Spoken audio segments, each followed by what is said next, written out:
Ladies and gentlemen, allow me to introduce the Worst Baseball Podcast. Stepping up to the plate is the worst baseball show. I realized I called it a podcast last time. It is a podcast, but show is the official name. It says so on the logo. Noah, how are you doing? I'm doing good. We're getting closer and closer to baseball season. Episode 2, National League preview coming today. Yeah. It's really exciting talking about the American League. I feel like the pieces are coming together. More signings since we recorded last time. Matt Chapman, a little bit Cody action. Bellinger. No, those guys signed right before we recorded last week, I think. I don't think so. But I'm either pretty way, sure. we Whatever. weren't talking about the Whatever. National League, so it doesn't matter last time. Yeah, exactly. Now we are talking about the Yeah. National League, and we're here with some hot predictions. I feel like I don't know about you, but mine are definitely spicier than they were in the American League. I got some spicy predictions too. Okay. I feel like my American League was kind of spicy, but yeah, I don't know if I stepped it up. I think I stepped it up a little bit. Okay. And based on how I'm excited for yours because you have been hyping these up. I've been hyping them up. He thinks his predictions are very bold. We're gonna get We'll right see. into it. We're We'll gonna get see. right into it. I feel like honestly, my NL East is the most bold, so All right, you're not all gonna right. have to wait very long. We But won't have to. First, we're gonna play a game. Yes, we got a little game. Last week we played a game. Matthew asked me a question, so he asked me 3 players. Guess how many home runs these 3 players have hit combined. Now the shoe is on the other foot. I will be asking Matthew a question, and I'll just say this: you're gonna want to pull out your calculator. Start this out. Unlike you, I'm not too. I don't have too much pride to use my calculator. So And unlike you, I know math. All right. So here's the premise of the question. Okay. I'm going to ask Matthew. I'm going to list 4 teams. 4 Okay. Teams, and you combined are going to give me their win total from last season. All 4 teams. And the second part to this game is I, on this piece of paper, have listed a number, a spread of sorts, that Matthew has to be within that number. If he's Wow. within that number, he wins. And if he's not within that number, he loses. This is a win-loss thing. This is a win-loss thing. We're going to keep a tally going. Wow. Okay. This is opening day of this game with a win-loss tally. Okay. All right, so your 4 teams are Okay. the St. Louis it's all National League teams. Your 4 teams are the Pittsburgh Pirates, the St. Louis Cardinals, the Washington Nationals, and the Colorado Rockies. I'll repeat that back. Pirates, Cardinals, Nationals, Rockies. How many wins combined in 2023 did those 4 teams win?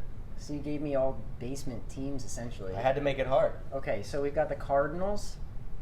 I know the Cardinals and the Nats won just about the same number of games. I want to say, I'm just throw it out there that they. Okay. Talk me through it. What do you think? Okay. The thing is, I don't want to sound so hideously wrong when we clip this. So I'm hoping that if I'm wrong in one spot, then I'll pick up for it later, and nobody's going to see what numbers I'm actually putting in my calculator. I'm going to say. What team are you most confident in? So we've got the Cardinals, the Nats, the Rockies, the Pirates. Yes, those 4. Oh, those 4. Okay. I feel like the Rockies won 60. Okay. I'm going to say the Nats and the Cardinals both won 71. Okay. And then the Pirates, I want to say won 78 or 79. Okay. And what is that your final answer? My total is 280. 280. That's your final answer? I'm going to stick with it, sure, yeah. Matthew has gone with 280. I have the correct answer here. The correct answer is 277. Okay, pretty damn close. Very good answer. He smashed the spread of 10.5. Thank you. 3 easily you. within this number. Let's and go. he has won the first game. Very impressive. I think you nailed the Nats and the Cardinals at 71. Yeah. Rockies. I remember they won the same number of games. Yes, I think you were 2 off with Pittsburgh, 1 off with Colorado. Okay.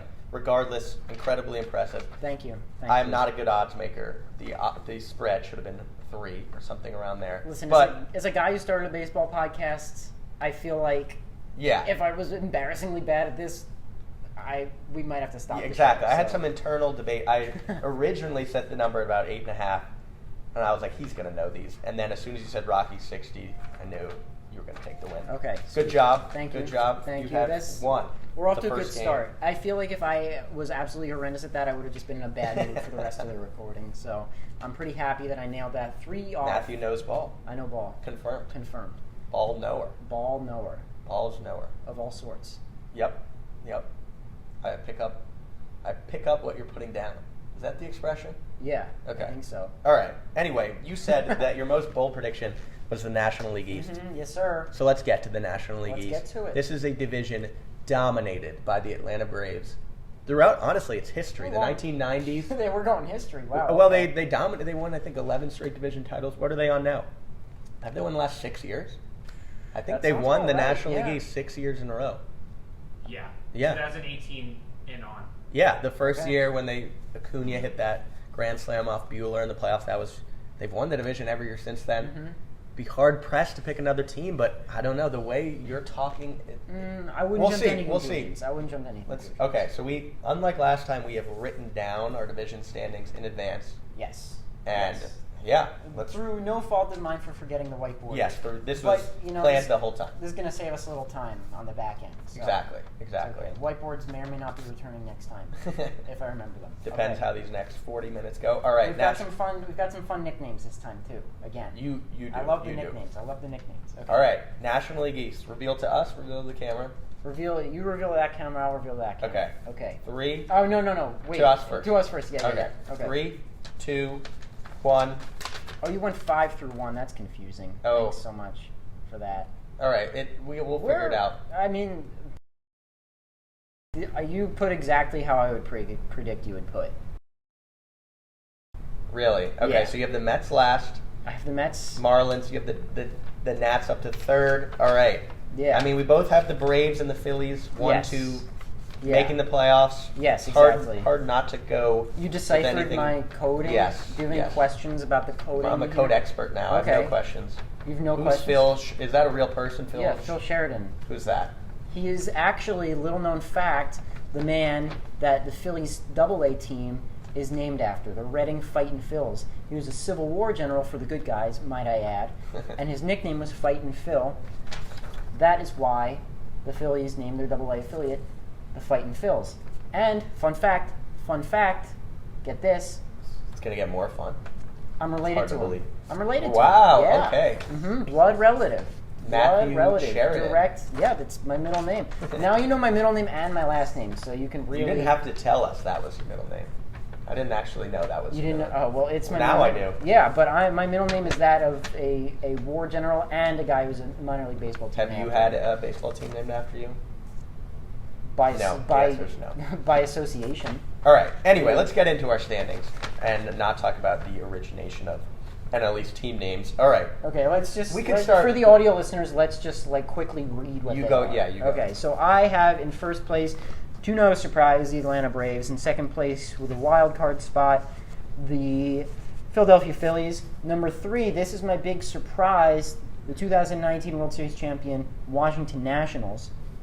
Number 4, the Miami Marlins, and the Mets falling all the way to 5th place. Yeah. All right. So I have the Atlanta Braves in first place, Philadelphia Phillies in second place, taking up a wild card spot, and then I have the Miami Marlins in third, the Mets in fourth, and the Nationals in fifth. I will preface this: you have the Nationals up to third, I have them fifth. That's Yeah. the big difference. I don't think there's a wide gap between the 3 through 5 teams at all. Okay, that's good because I really thought that I would have to sell you on putting Yeah. the Nats I at mean, 3.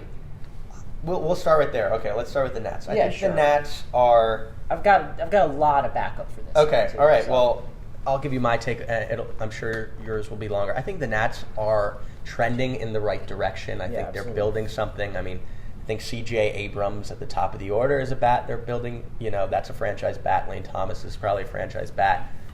Lots of good prospects. I mean, we've all seen what James Wood has done this spring training. Mm-hmm. Dylan Cruz. I just think they're a few years away. I also think long term I'm in on C.J. Abrams. I don't think he's going to be like an all-star level player this year quite yet, and that's kind of my general take on the Nats. It's like I'm there, I'm in on the future, but it's not this year. I mean, C.J. Abrams hit 166 versus left-handed pitching last year. Yeah. He's by no means a put-together product, and same for the Nationals. But give me the case. Yeah. How many? I'll say this: I think the Nats are in that 74 to 77 win range.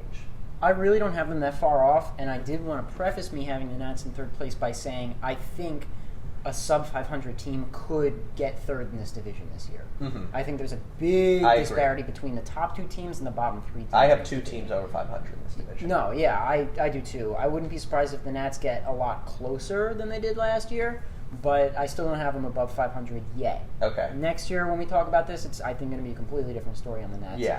So But- what do you think?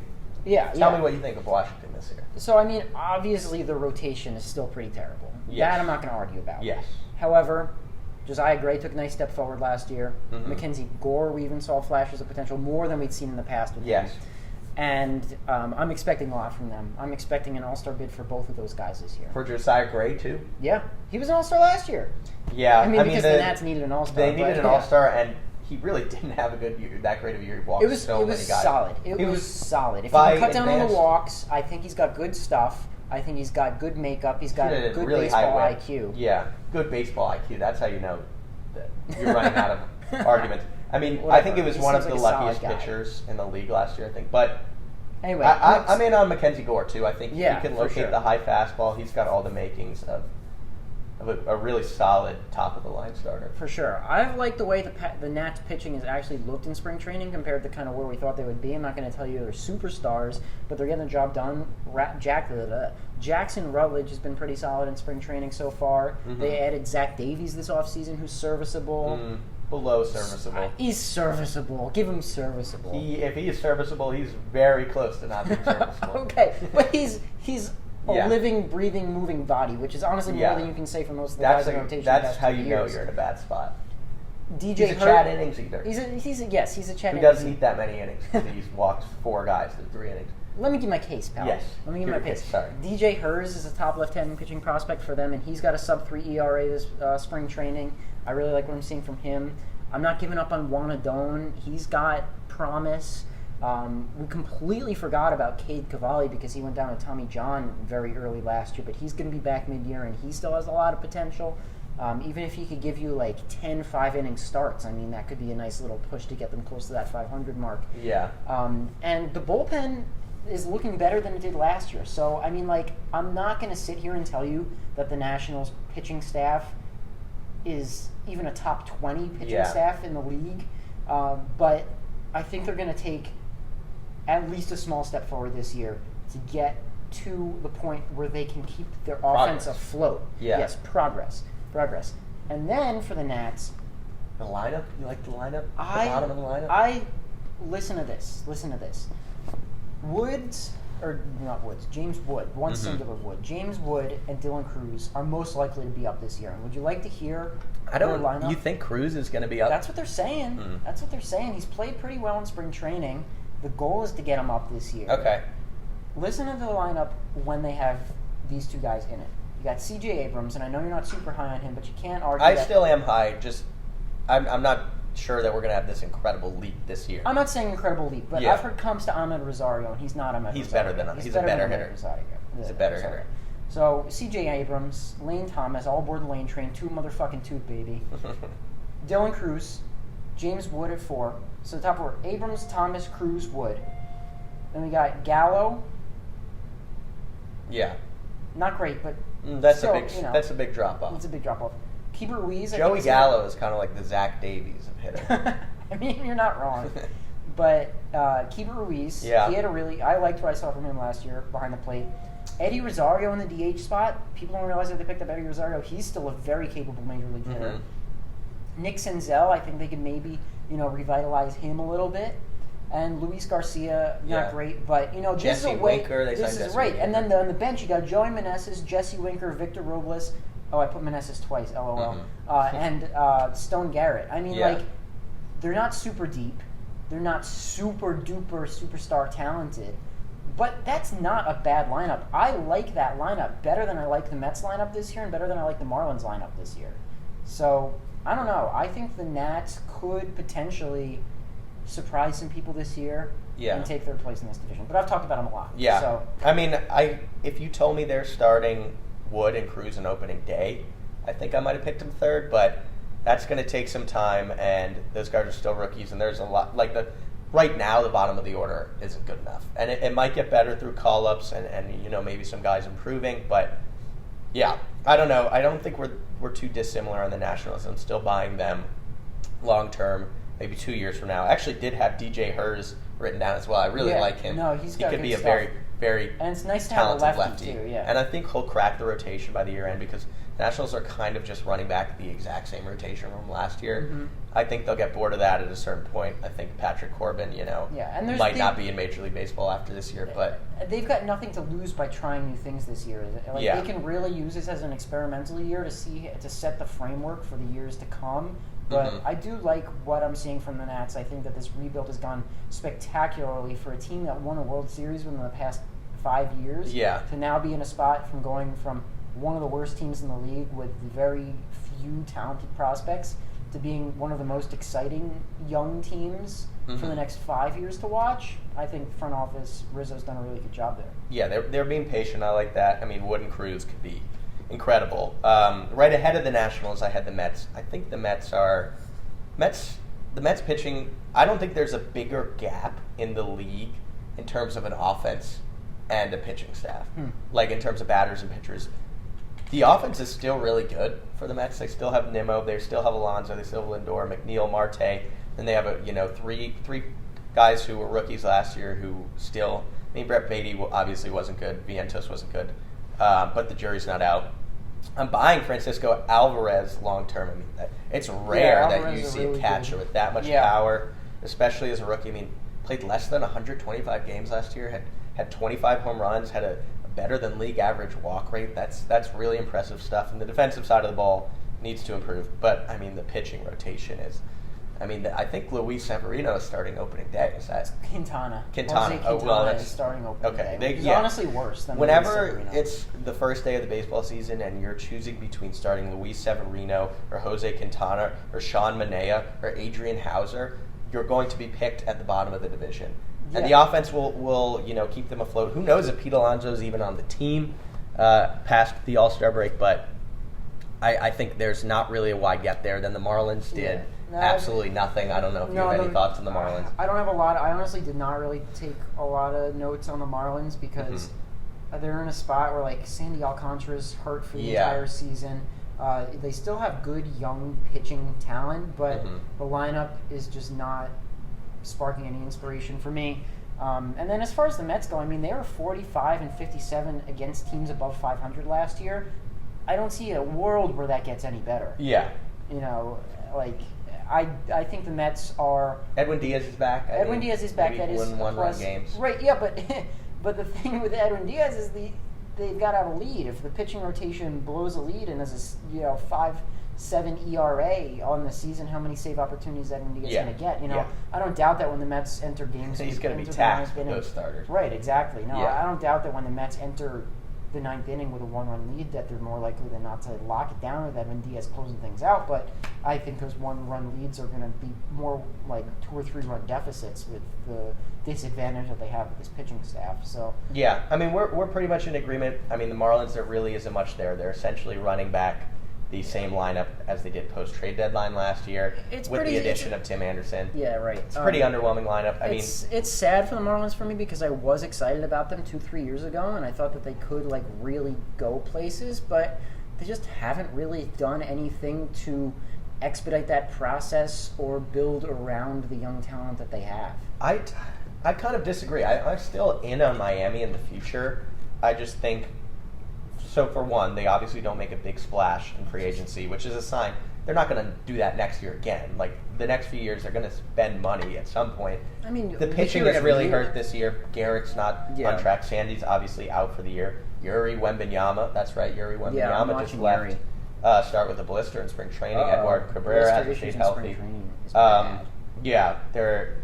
They do have some young pitchers that I like. I like Ryan Weathers transitioning AJ Puck to Ryan Weathers made spring training honor rolls. Yeah, he was. The two. Do you know the leaders right now in strikeouts? Spring training, top 2. Is Weathers one of them? He's leading. And Strider. AJ Puck. Really? Second. Wow. Yes. 2 Marlins right there. Really? Puck is more than Strider? Yeah. Wow. Last I checked, at least. Let's get to the top of the division. Yes, yeah. I mean, I really feel like the Phillies and Braves could finish closer than a lot of people think. You don't think so? I don't think so. I think the Braves are I actually think the Phillies are going to not even be the top wild card. I really disagree with that. They have. I mean, I don't want to jump ahead to the next episode, but I think there's a good chance that when I'm putting things together, I peg the Phillies. You peg the Phillies. I'm gonna peg. Pill Sheridan pegs the Phillies. I'm gonna peg the Phillies. I'm gonna peg the. I can't say peg anymore. Yeah. I might pick the Phillies to go deep in the playoffs again because I don't know. I really felt it with them last year. I really thought that was their opportunity. It was their opportunity. It's not going to get better than that. But is it going to get worse? Here's the thing. The Phillies, the last 2 years, for whatever, I know this is probably going to cause some stir. The Braves are better than the Phillies. The Phillies have beaten them in the playoffs 2 times. But the Braves are still a better team. What are they, like, if they go into a postseason series against each other, the Braves are the odds-on favorite. They are. I don't care what's happening. No, I agree with you. But we're not talking about the postseason right now. We're talking about the regular season. But the Braves are a better team. The Braves are a better team. I have concerns about the rotation. I have rotation concerns, health concerns. Okay. For the Phillies or the Braves? The Braves. Okay, yeah. I mean, the Phillies starters, they're very good. That's not where my concern lies. I'll take the Phillies rotation over the Braves rotation. Really? It's just hard to take. I think if everybody stays healthy, give me the Braves. The Phillies have been one of the most durable pitching staffs over the last few years. I mean, Nola and Wheeler have just been monsters. They've led all starters in F4 last year, the Phillies starters. But I'm kind of buying Chris Sale. I know that's a little crazy, but I'm kind of buying Chris Sale and the Braves. Are we looking at a Justin Verlander to the Astros type revitalization? I mean, this guy, I think it's possible if he stays healthy, which is obviously the big if. That's like, that's the thing with Chris Sale. Can he stay healthy? He's an incredible pitcher when he's healthy. You're bringing him to an incredible organization. An organization, by the way, that's, able to have Charlie Morton be durable every year into his early 40s. I mean, yeah. They know what they're doing pitching-wise. Spencer Strider's, implementing new pitches. I love the move of Reynaldo Lopez, by the way. That's my sneaky favorite move of the offseason, trading for him and then turning him into a starter. I'm really high on him. And then you still have Max Fried, who, by the way, is in a contract year. He's a guy who's going to have added motivation to pitch. With injury history. I mean, not, kind of. He's been a pretty durable pitcher in his career. I would say in the grand scheme of things, he's not an injury-prone guy. I don't know. Spencer Strider, by the way, I mean, there's a lot of things. It's interesting because when you talk about predictions, especially in the early season, you kind of want to look for as many angles as possible, see as many things that could happen. I just don't see a world where Spencer Strider is not just fucking invincible this year, incredible. Yeah. Besides injury, even with the gopher ball, the home runs. Yeah, I think. I mean, we forget that he's pitched 2 full MLB seasons and already ascended to the top of the sport, and we're already holding him to expectations that we put on 7th, 8th year guys. That's a sign of how good you are. And it's an interesting argument because really both these teams didn't change that much about their roster. There's small moves. The Braves got Kelenic. The Phillies, I mean, they really don't have. No, these are the same rosters, and the Braves have outperformed the Phillies very sizably in the regular season last year. I'm not going to argue with you about the Braves winning the division. I do think the Braves are a lock for the division. I just have my only concern with the Braves is I just have this bad feeling that the clock is going to run out on guys like Charlie Morton and Chris Sale. And then, they have an A.J. Smith-Shawver to bring up. Yeah, but we haven't seen him pitch at the major league level in any sort of meaningful capacity yet. I'm not sold on Bryce Elder by any means. I think he's fine. I mean, I don't even think he slots really into the rotation unless they go 6. I mean, he's their 5 right now. And I would put Lopez. I think Lopez is going to be ahead of him. Listen, I don't like the depth, and I think if God forbid Sale and Morton go down, if God forbid Sale, Morton, and Max Fried go down, they're absolutely screwed. Yeah, and I know if any team loses 3 of their 5 starters. I know. I'm just saying. I think the possibility of that happening is higher with them than it is most teams. Because, yes, Charlie Morton has been relatively invincible to this point in his career, but what? He's 41 years old. Yeah. I mean, you can't ask for that much from a 40-year-old pitcher. You know, the clock is just going to run out. And I mean, you know, Chris Sale's no youngster either. I mean, anybody who was born in the 1980s, I'm going to have an injury concern about them. Yeah. No, you bring up fair points. I think psychologically, too, is kind of me being harsh on the Phillies is a lot psychological. Like, because I just think it's going to be hard to get over last year. They had the perfect opportunity at their feet. They're a team that really doesn't have a good farm. Every one of their, you know, big, like, franchise pillars is basically over 30 years old, besides maybe Bryson Stott and Alec Bohm. I agree their window is small, but I don't think it's any. I think their window in terms of years that they have left to capitalize is small, but I don't think the size of that window for this year is any smaller than it was last year. They're just as talented as they were last year. And I think the defense took a big step forward last year over 2022. They were firmly in that top wild card spot pretty much the entire season. I mean, they were firmly behind Atlanta. I still think the Braves are going to win the division. Yeah. But I'm saying, like, I don't know why people are discrediting the Phillies offseason because they had the pieces. I don't think there's anything that they necessarily could have done to leapfrog the Braves. The Phillies' problem came in October. It didn't come in March through September. Yeah. So, I don't know. I think that we're largely in agreement here. I think the Phillies and Braves are going to be a little bit closer. Phillies wins. What do you think the range? What did they get last year? I mean, I don't think that there's any reason to think that they're going to be any different in terms. They got 90 last year. Well, I'm going to peg them right at. Yeah. Stop. I got to stop using that term. I'm going to put them right at 90 again. This 10.5 number that didn't come into play because Matthew's a baseball genius. Let's set a peg counter. I think we're at 4. I'm going over. I think it's going to go over. Yeah, I honestly think we're at 6 already. Yeah. I'm going to stop. Yeah. 90, I think 90 win range. Wins. All right, let's get to our bold predictions. I think 90 win range is realistic. All right, you said you were going to be super bold with the National League East. Honestly, I don't think you have been yet. I don't know. I mean, so I'm waiting on this prediction. Okay. I think you thought the Nationals was more bold. I did think the Nationals was more bold. I mean, here, the Nats... The people might think the Nats is more in third is more They could. The Nats only finished 4 games behind the Mets last year, you know. All right, National League bold prediction. 3, 2, 1... Ooh, I love it. I love it. Okay, AJ Puck and Reynaldo Lopez go from relief pitchers to above average starting pitchers. Huh. Yeah. Okay, I like both those guys. Yeah. I Read like what you have though. Oh yeah. Okay, so I've got the Mets trade Alonso, Marte, Stewart bullpen pieces and half their rotation before the trade deadline. Who wants their rotation? I mean, anybody to plug somebody. They'll have a few guys who have a good first half. Tyler Miguel, you know. Yeah. Who knows? But my immediate reaction to yours is I see it with Lopez.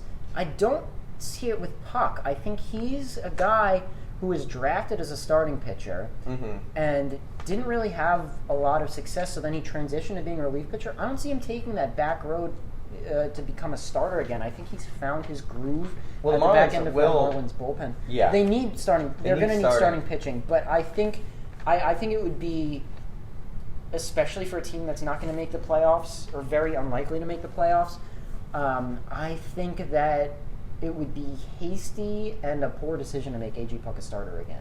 Yeah, because he does have a big injury history. I think he's way better suited for the bullpen. I'm more confident in Lopez for sure. I see Puck as kind of like you have opportunity. You know, you have Garrett go down, you have Alcantara go down, or Alcantara go down.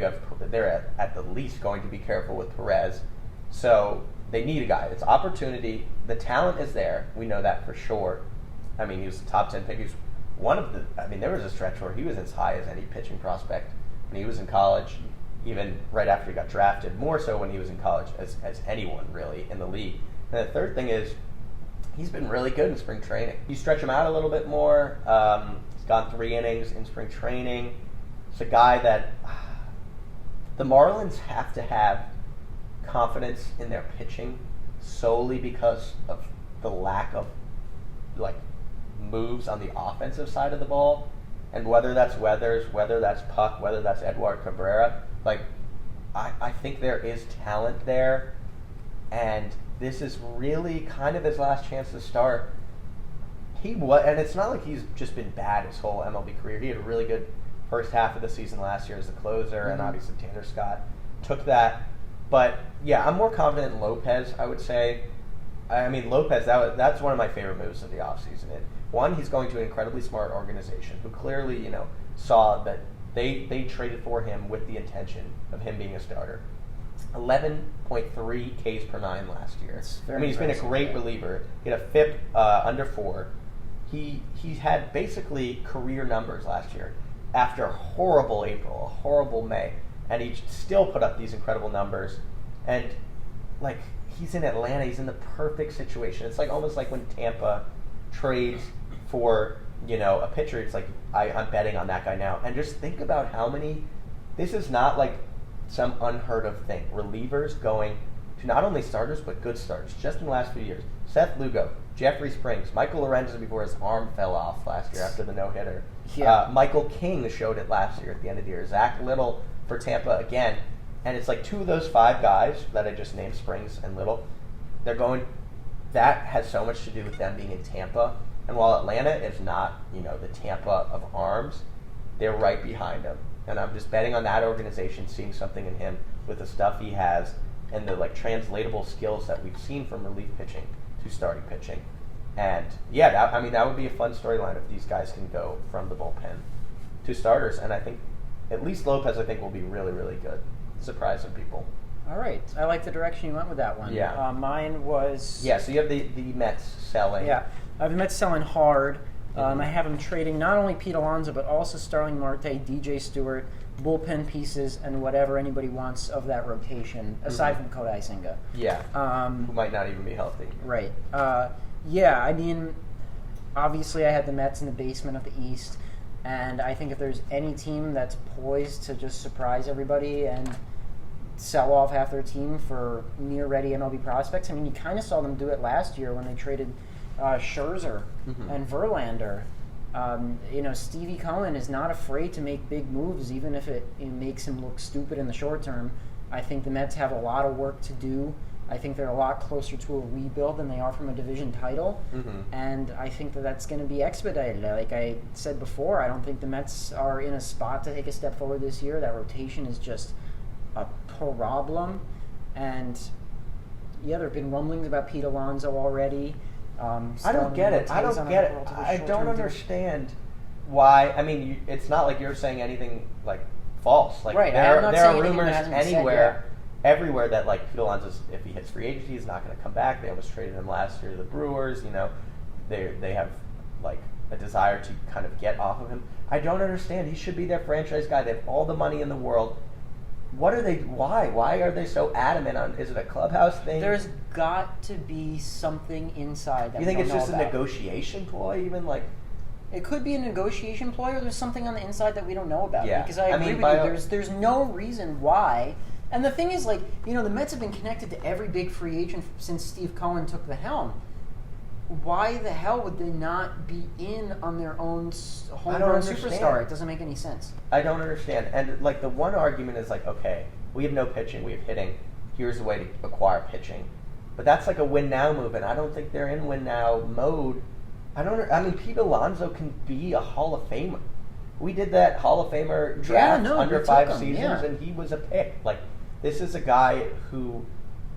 I don't understand. At least they should want to make him a Met for life. It makes no sense. No, I agree. There's something we don't know. There's something we don't know right now. Yeah, and I just don't understand it. But I don't think it's crazy. Anyway, right. I'm not saying anything that hasn't been thrown out there already. Yeah. So I think the Mets blow things up at the deadline because they suck eggs. Mm-hmm. So, Yeah. All right, really quick, last thing. Potential team that he could be traded to. Any ideas? Brewers got Hoskins now. Yeah. I wonder if there's that Brewers-Mets, though, after everything that happened with Stearns. Maybe. They don't want to trade with each other. Of a first baseman. I feel like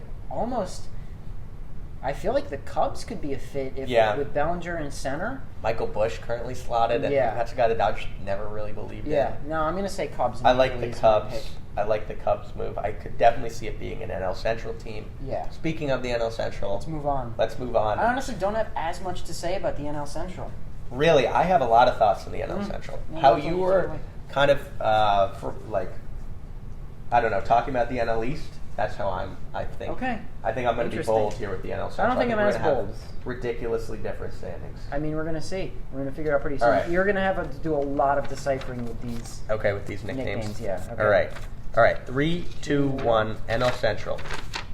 Why are you going 5 through 1? I did it for Whoa! everyone. Yeah. Brewers winning? The Brewers Oh my God! are I going to cannot win the NL believe. Central. You read yours off really quick. Should I read the nicknames? Sure, I want go to read for the it. names.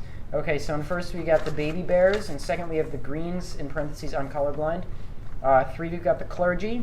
4 we've got the 2013 Tom Hanks Captors, and 5 we have the IPA Snobs.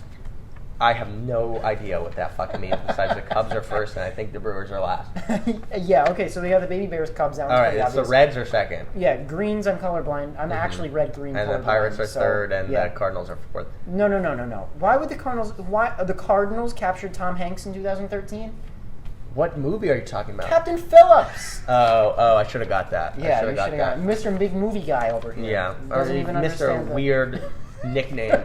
Just name the team. Okay, it's not fine. That We've hard. got the Cubs, the Reds, the Cardinals, the Pirates, and the Brewers. Okay, that With makes a only lot the more Cubs sense. 3 and making 4. the playoffs. All right, so read it one more time with the actual Okay. team names. Okay, Cubs, Reds, Cardinals, Pirates, Brewers. Only the Cubs make the postseason. Only the Cubs making the postseason. So my No team wild in card. first, you have in last. Yeah, that's crazy. that is a big That's difference. Crazy. I'm gonna need to hear. Okay, my case Why? for the Brewers is one, similarly to the AL Central, this is a division that is honestly up for the did taking. Did you read your full?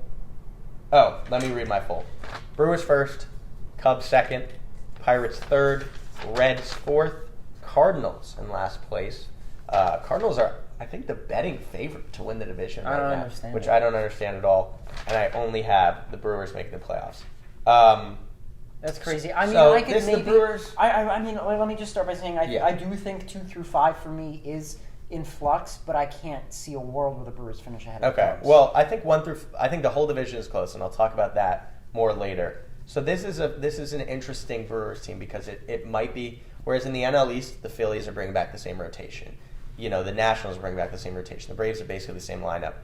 Every team is basically the same. The Brewers are arguably the most different team in the league because not only have they traded guys and have new managers, new ownership, they've completely changed their philosophy. They have gone from a team that is totally reliant on starting pitching to now I think their offense is better than their arms.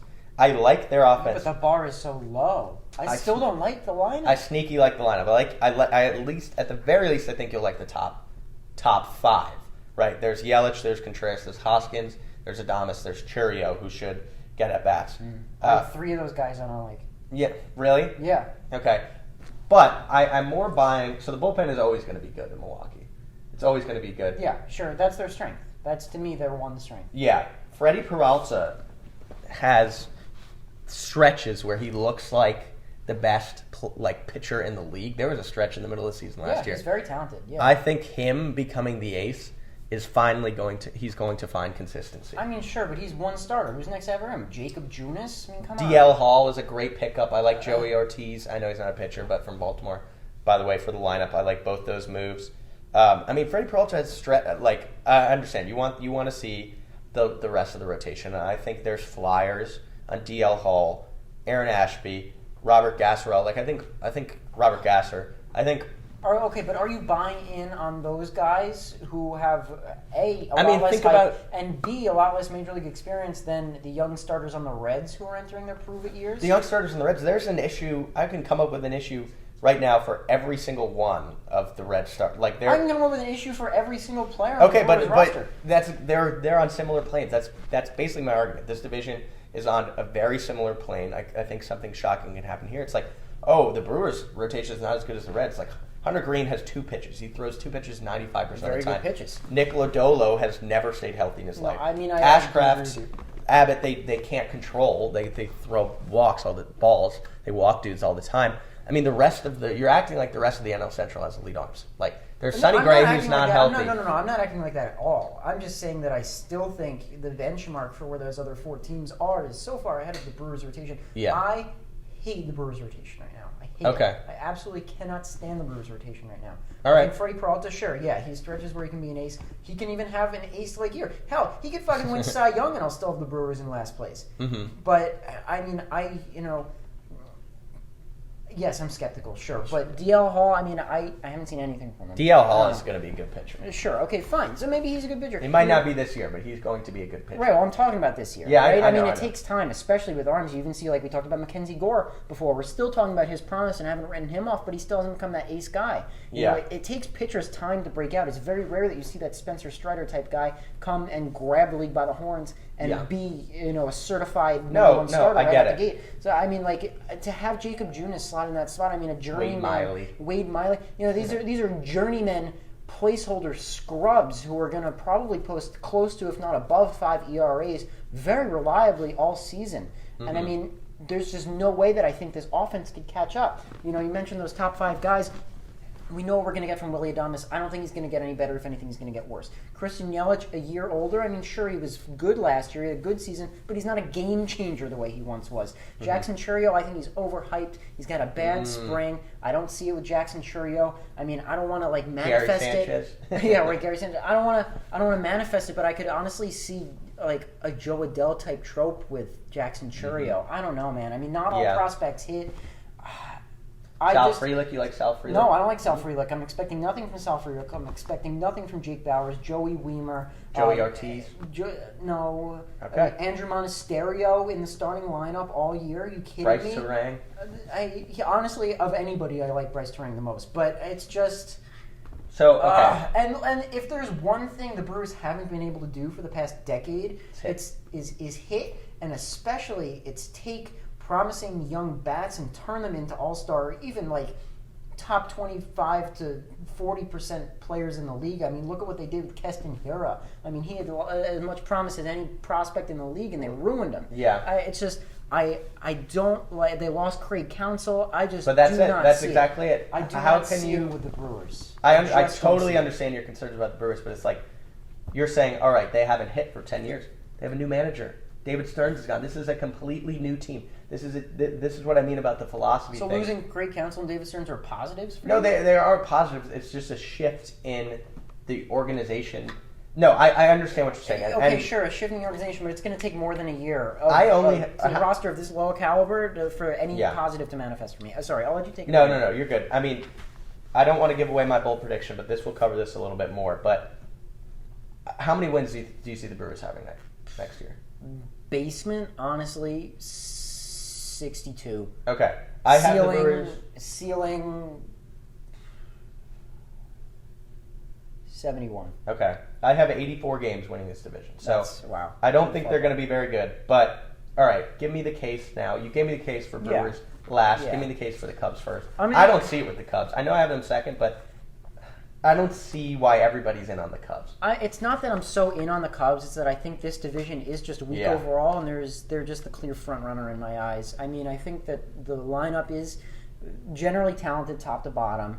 I would not be surprised if they pull off a trade, maybe not necessarily for Pete Alonso, but to fill in one of the holes that they have in that lineup. Mm-hmm. I like the starting pitching. I mean, the rotation. I don't like the starting pitching. The rotation, I'm going to be honest with you, has had a rocky spring. We've got Hendricks pitching to the tune of a 6.1 ERA, Steele 5.4. Imanaga's gotten roughed up with an 8.44 ERA, but Javier Assad showed flashes of being really good last year. Jordan Wicks has a 1.46 ERA this spring. Justin Steele, I think, is still going to be a really, really good pitcher. I mean, he profiles so well, and I just have always loved guys who aren't huge strikeout arms. He knows how to pitch. He knows how to control the zone. I feel like he's, I feel like he is going to repeat his all-star season from last year, near Cy Young season. I'm not going to sit here and tell you that the Cubs have anywhere near the best rotation in the league or the National League, but... Do you think Cody Bellinger has the same year he had last year? I'll get to it in my bold prediction. Yeah, okay. I'll get to it in my bold prediction. I don't even think Seiya Suzuki has the second half last year. No, I think so. I believe in Seiya Suzuki. I believe in Cody Bellinger. I believe in a bunch of guys in there. I'm not going to give away too much because my bold prediction is about 2 players on the Cubs. All right. Well, then let's talk about the Reds because I think the Reds are the most polarizing team in the division. Yeah. I think I'm down on the Reds, but I also Would you have them in fourth? have them in fourth.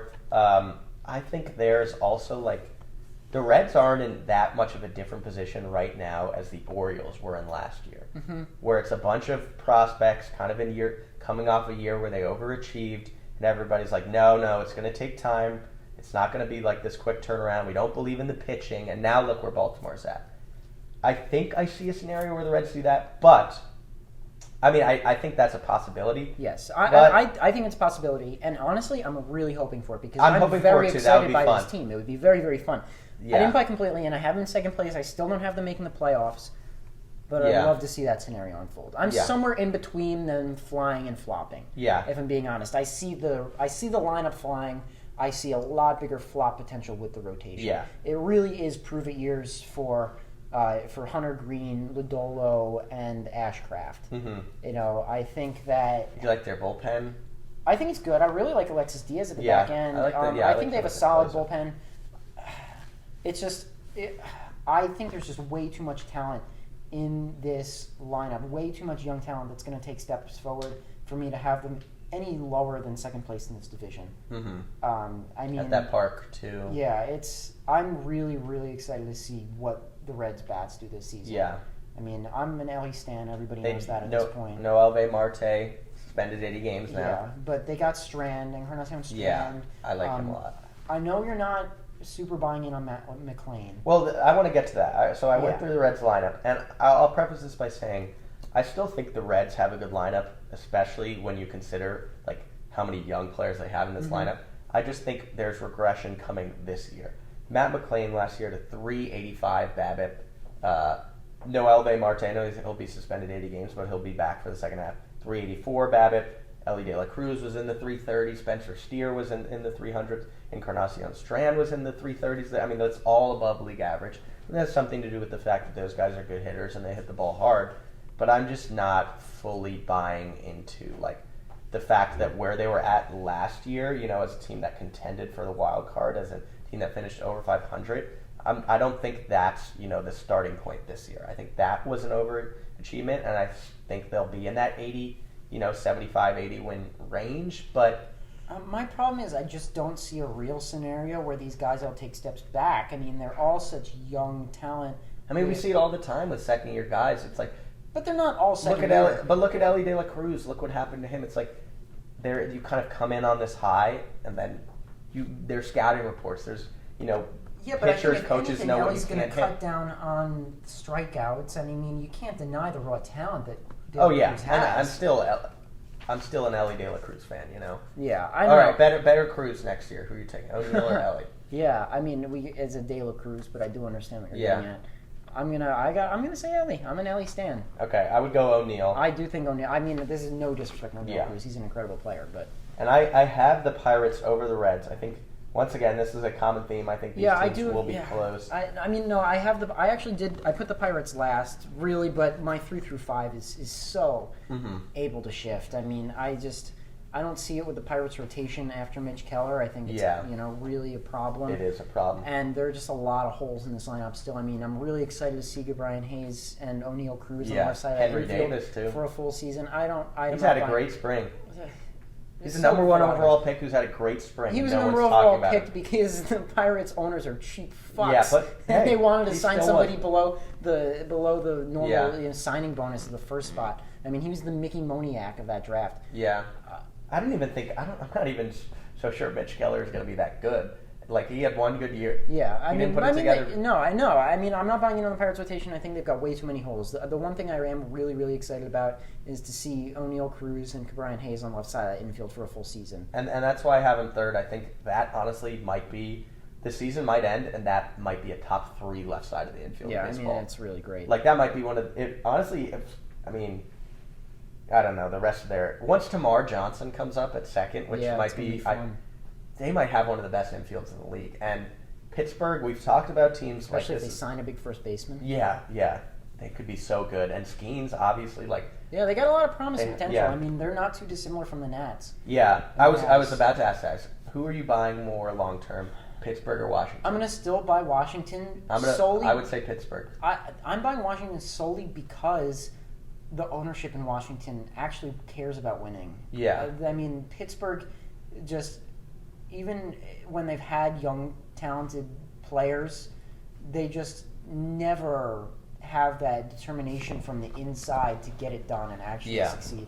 I don't believe in the Pirates' ownership and front office at all. Yeah, that's a good point. It's a fair point. They're cheap. But, all right, quickly, let's get to our bold prediction. They're hated in Pittsburgh. Yeah, They're hated in Pittsburgh. Let's get to our bold prediction very quickly on the Cards. I don't even think they're worth talking about. That No, team I mean, is I have them old. sitting in third. I have them sitting in third because, like, they do have some talent, you know, and, like, I still think Sonny Gray was, like, a decent signing. Like, it's fine. But, Maybe for year one. I mean, Yeah, I know right, that's for what we're year one, talking yeah. about, but Yeah, but, you know, I mean, I'm not out on Goldie and Arenado. I think they'll still put up good seasons. But, no, I agree. I could see a scenario Arenado's where- he's about to turn 33. Goldschmidt's about to turn. No, I mean, they're old. 37 They're this old. year. They're completely opposite from the trajectory every other team in this Yeah. division is taking. So, What is Zips? Just very quickly, projected Nolan Arenado's season. How many home runs in his OPS? Very quickly, because how low it was shocked me. yeah, for this year, I'm Yeah. predicting. I'm still going to say he hits 30 homers, and I'm going to say OPS plus because I like putting it on that scale. I'm going to Okay. say he's going to have a 123 OPS plus. Okay, well, I don't have the OPS plus, but 21 home runs projected and a 782 OPS.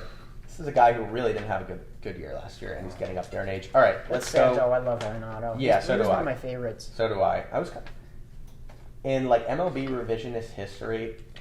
I wish they didn't trade him to the Cardinals. Yeah.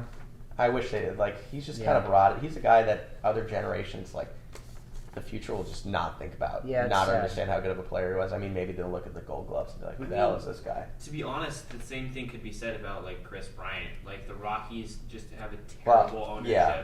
Yeah. I mean, I think Arenado's Yeah. is significantly Yeah, better. different caliber. Like Yeah. $60 million. And Chris Bryant got his postseason glory. You know, he'll be a Cubs legend forever. Yeah. But I understand your point. All right, Okay. let's get to the bold predictions. Yes. I like my bold I think prediction. so. I like my bold prediction too. I'm proud of this one. I think this one's fun. Okay, I think you it's wrote off like the beaten a path. fucking paragraph over Don't- here. don't okay. peek. Well, you're supposed to fold it. Okay. 3, Fuck 2, 1. Ooh.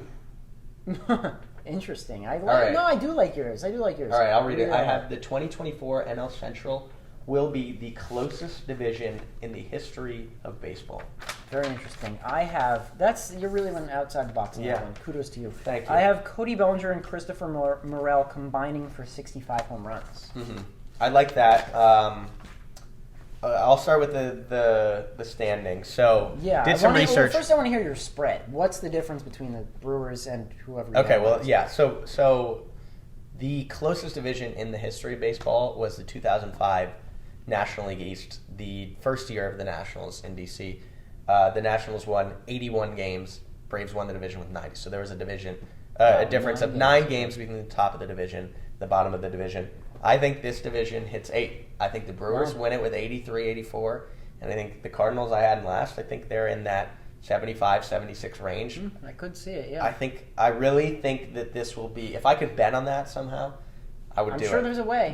I'm sure there's a way. There could be. I think this will be the closest division in baseball history. I think all 5 teams are incredibly mediocre. And if you did a power rankings at the end of the season, I'll go a step further. I think there's a chance that every single team would come in like Sequentially? in like the 13th or like the 14th or 22nd range. Like it literally might be 8 teams, 5 slots.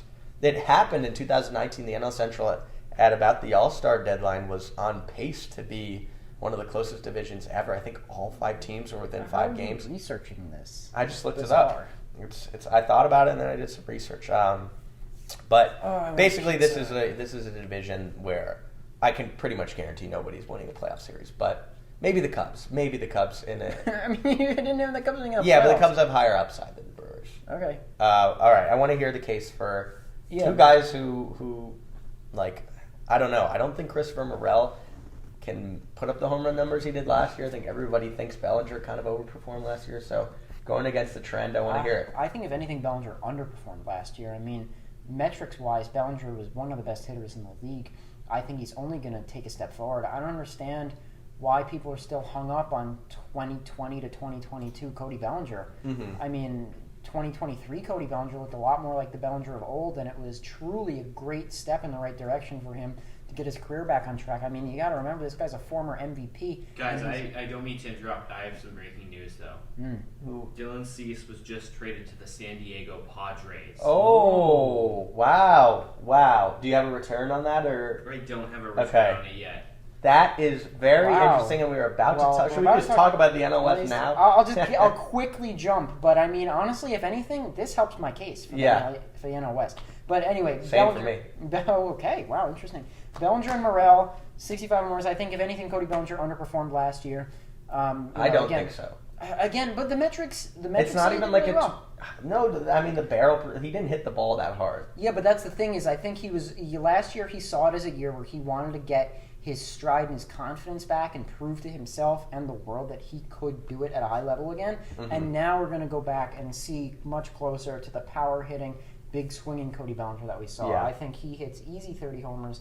I think Morel had 26 last year. I could see a world where he jumps up by close to 10 homers. I think his raw power is insane. He is such a volatile player. There's not a more volatile player in the league for me right now than Christopher Morel. I mean, he's hot and cold, but if he gets a month where he's hitting the shit out of the ball, he could hit 12 homers in the month of June, and I wouldn't bat an eye.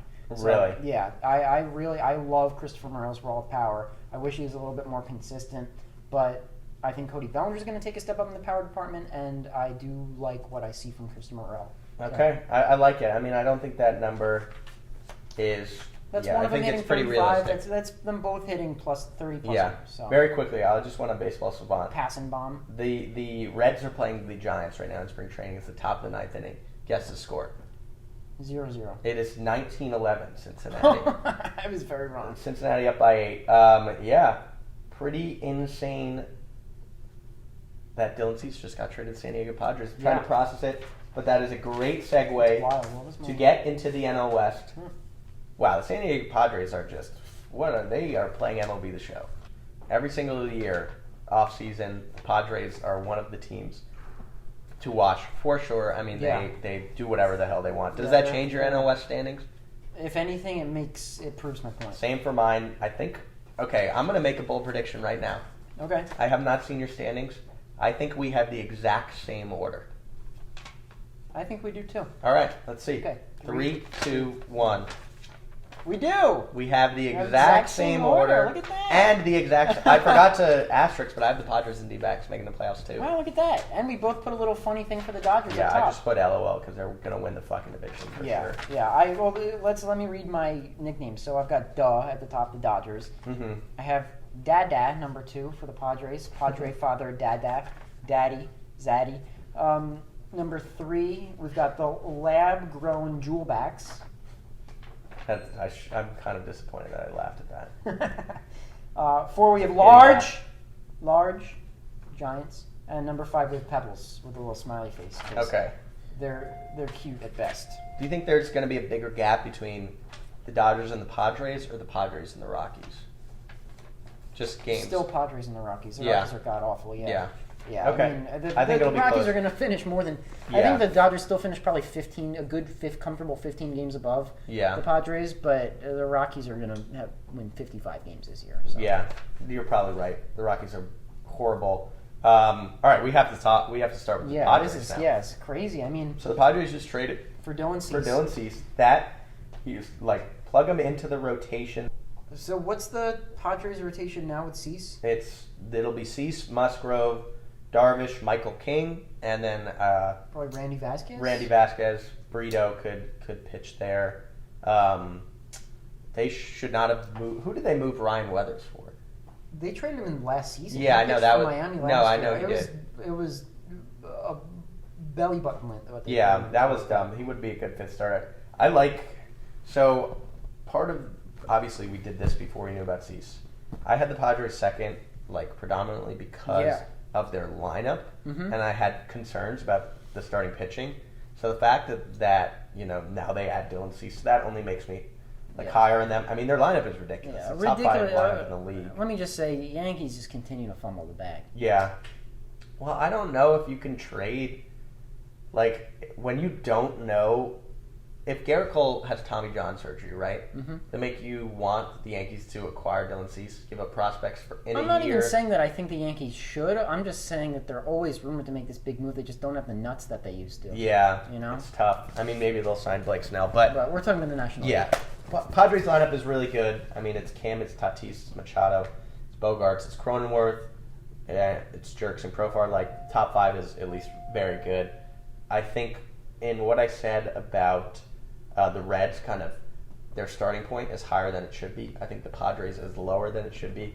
Last year went about as bad as it possibly could, and I just can't see them doing that again. I know the clubhouse is bad, but Yeah, I mean... they didn't have Tatis or Stretch 2. The Right, arms this is are my older. point. That scares me, but This is my point exactly. They were, they have a full season of Tatis. They're 9-23 in one-run games and 2-12 in extra innings. I mean, that's sure to not be repeated. That's like historically terrible. But obviously they lost Juan Soto, but he had a 5.5 F/WAR last year. So let's just assume that the pieces the Padres got put up. This is before Cease, what they got pretty much in return and their other small signings, put up a combined WAR of 4. I feel like that's very conservative. Michael King, Randy Vasquez, Johnny Brito, Matsui, who they signed internationally, Wandy Peralta, who they got back from the Yankees, I believe, as well. Or maybe they signed Peralta. They signed Peralta. And Kyle Higashioka, am I forgetting? yeah, I actually like that move too. Yeah, no, I like that move too. And Jackson Merrill, it looks like he's going to start. He's going to be really good in the slow series. But no, I mean, like, I feel like those guys are going to make up for the 5.5 F/WAR that they lost from Juan Soto. He had a full season of Tatis, like I mentioned. They were incredibly unlucky last year. They lost Blake Snell, but now they have Dylan Cease, who I feel like is just as much upside, if not more, at this point than Blake Snell. It's a bit of a different look team than they were last year, but I wouldn't be surprised if they pick up 15 wins over last season, and that puts them at 97. So yeah. I mean, I'm not sure I'm that high on them, but I think we're in agreement that the star power is there for sure. They had a great bounce back candidate. The difference between their actual win-loss and their Pythagorean win-loss last year was 10 games. That was the worst thing. That's what I mean, and I think the Reds, they had to have overachieved their Pythagorean expected wins. Probably. I think they were 5. Yeah. 5. Yeah, but all right. Anyway, we have to talk about the Dodgers. I know. Yeah, I'll let we you. just have to, even though we both have them figured first. I would just let you take him away because you're the Dodgers guy here. I mean, yeah, they've assembled the perfect baseball team. It's pretty much that simple. I don't even think you disagree with that. It's a question of what happens in the playoffs at this point for them. But there is zero doubt that this team is going to be incredibly successful in the regular season. I mean, they have like maybe the greatest top 3 players in the history of professional sport. 4 future Hall of Famers on that team in the lineup, in the roster. Oh, Kershaw. Yeah. I mean, there's Freeman, at least Betts, Ohtani. There's at least, and then you obviously have Smith and you have Muncy and Real bottom quick, of the order. Real quick, is Ohtani in the Hall of Fame if he retires today? Probably not. Yet, I can't see him. He's only played. But just for what he's done, I don't know. Like his influence, sure, but if we're just going off numbers, honestly, he might still be. I think it would be a close call. Okay, if he anyway, has any good productive seasons again, he will. And I'm just thing about the Dodgers that's so not talked about is obviously there's the star power. Obviously, there's all the starting pitching, the signings they've made, but they had a shit ton of good rookies last year who now come back for their second year. It's like James Outman's going to get full time in center field that I like. Even Gavin Lux, who's had a really, really bad spring and might have the yips and might start the league, might start the year in AAA, is like a guy who wasn't on the roster last year. And then pitching wise, you go Emmett Sheehan, who I'm totally all in. I'm all in on Emmett Sheehan. I'm all in on Bobby Miller. Gavin Stone looks like he's changed some things up. It's a really good prospect that didn't have a good rookie year. Then add in, the fact that Tyler Glass now is in LA. Yoshinobu Yamamoto is in LA. Walker Buehler will probably come back at some point this year. The Dodgers are going to work some devil magic on James Paxton, and he's going to be ridiculously good. I don't know about that. I think so. I think he will. I think he just hits every trope of that. Tyler Anderson could do it. James Paxton could do it. He was really good for stretches last year in Boston. I mean, there really isn't much to say about the Dodgers. They have a chance to, like, just be one of the best regular season baseball teams of all time. And then they're going to lose to the Rockies in the playoffs. But Right, exactly. we'll see. Yeah, we'll see. I mean, they're obviously the front runners in the league right now. Yeah. There's no question about that. I mean, I don't think either of us is going to sit here and tell you that, they weren't going to win this division. Yeah. Let's jump to the Diamondbacks, though. Diamondbacks, I mean, yes. I have them in third. I have them still taking the wild card spot. I don't want to discredit them at all. I mean, they've made great moves for a team that clearly wasn't satisfied with second place. I mean, I just think with the Diamondbacks, the run happened a little bit ahead of schedule, and I think that it's very easy to, put them on a pedestal because they made the World Series last year, but they snuck into the playoffs because it was the second year with an expanded format. And then they got hot at the right time. They were right. They're really an average team. I think they're actually going to be better in the regular season this year than they were last year. But I don't know. I do like the moves that they made, but I don't think that anybody should be getting hate to assume that they're not a front runner. Yeah, I'm actually, we kind of are in total agreement in this division because I totally agree about Arizona. Yeah. I think I love their rotation. Yeah, I like their rotation, but I think there's like a perception, like we almost put too much stock into the playoffs, which is like No, for real. A lot of people do. a lot of people do, like and it's so easy to fall victim to it because it's the last thing you saw. It's the most important games, but it's like, okay, Brandon Pfaadt, I still think he's going to be really good, but he's not quite there yet to like the levels that I think people think he's at already. I'm not saying he's not a great prospect. He'll be good eventually, but the guy had like a 5-something ERA, and then he put together Stacey's boy, 3 good starts in the playoffs, and now it's like, okay, he's totally reliable. I think they have a few other regression candidates.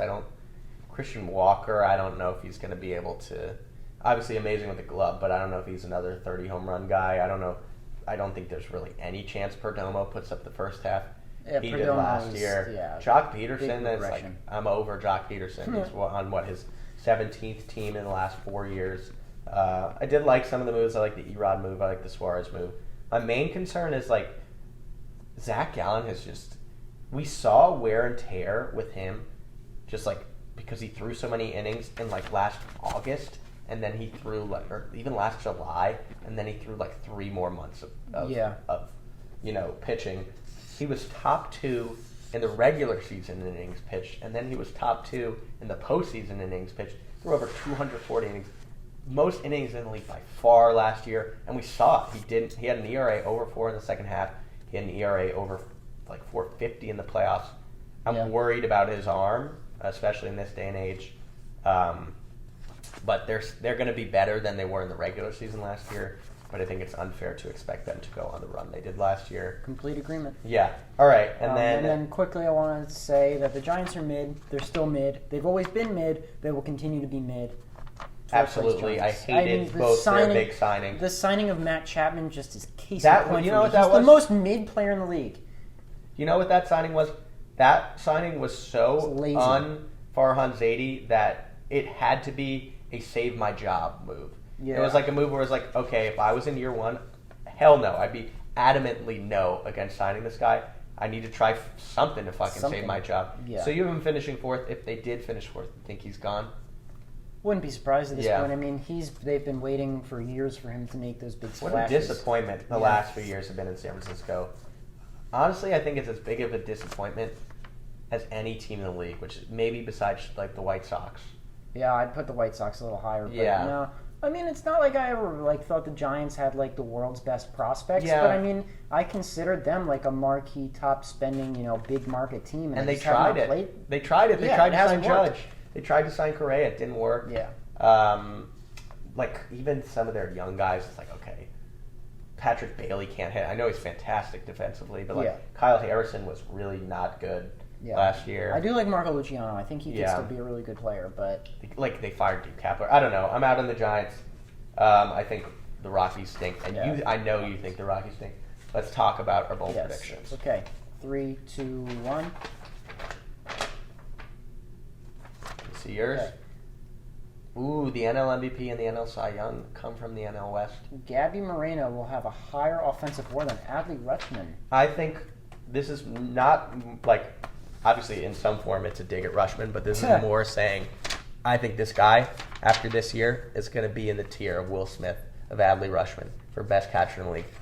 Already led the league in defensive WAR last year. I mean, that guy, it's incredible to watch him behind the plate. He is so much fun. He's a fun player. He Yeah, I really throws like him. his body around. He makes every single play defensively. He's in total charge of the game behind the plate to like levels that are rarely seen from a catcher that young. And then you add in the fact that he can hit bombs. Yeah, he's a really good player. He's fun to watch in postseason. He's a really, really good player. And I think Adley Rushman's honestly a little bit overrated offensively. I agree, a little bit, yeah. I think there's something about the fact that he was there when the Orioles turned everything around. Mm-hmm. He was the first guy up, and like he's incredibly valuable defensively. But offensively, I think Moreno is going to be just at that level, and he's better defensively. I think this is a top. If we have a fantasy draft, like there was an MLB fantasy draft, he and every team is now reselecting their teams. I think he's a first-round pick. Really? I think he's some team's first pick. I think he's that good. All right, I want to hear it. NL Cy Young, NL MVP. Yeah, I've got Can you reveal the names? My pick, I have both the NL MVP and the NL Cy Young coming from the NL Can I guess who it is? I actually didn't pick anybody specific. Okay. I mean, it's possible for sure. Yeah. I mean, I really don't. Dodgers have It's 8 really of them. honestly not even that bold, but Yeah. no, I mean there's just so many guys you can list on the Dodgers alone that could potentially win both of those awards. Their whole top third of their order could. Yeah. And Pitchers off. Yeah, I mean there's a lot of pitching talent in this division with Logan Webb. I mean Zach Gallen is still very talented, even if he's a little sleepy on this year. Yeah. Logan Webb. Right, you said Logan Webb. Yeah. If Glasnow can stay healthy, he's right there. Yamamoto could surprise everybody in his first year, and it wouldn't even be that big a surprise. There's just a lot of talent in this. Dylan Cease now. Yeah, Dylan Cease, right, exactly. Hell, even Joe Musgrove, he's got flashes of potential. I don't know. I mean, I'm probably not Cy Young, but it's still a lot of talent all around in this division. But I think that wraps things up Yeah, for that our predictions, wraps for our things regular up. season predictions. So next, Yeah. got playoffs and awards. It's gonna be Yeah, fun. so we've gone through the American League, the National League. We'll put it all together, the full puzzle of the season predictions. Yeah, tune in next time. That was fun. Good episode. Absolutely. The worst baseball show on Instagram. Yes, and enjoy the rest of spring training. I think by the time you're listening to the next episode, it's going to be at least after this whole series. So enjoy everybody. Thank you for tuning in. Like Noah said, at Worst Baseball Show on Instagram, at Worst MLB on Instagram, and subscribe if you're not. See you later.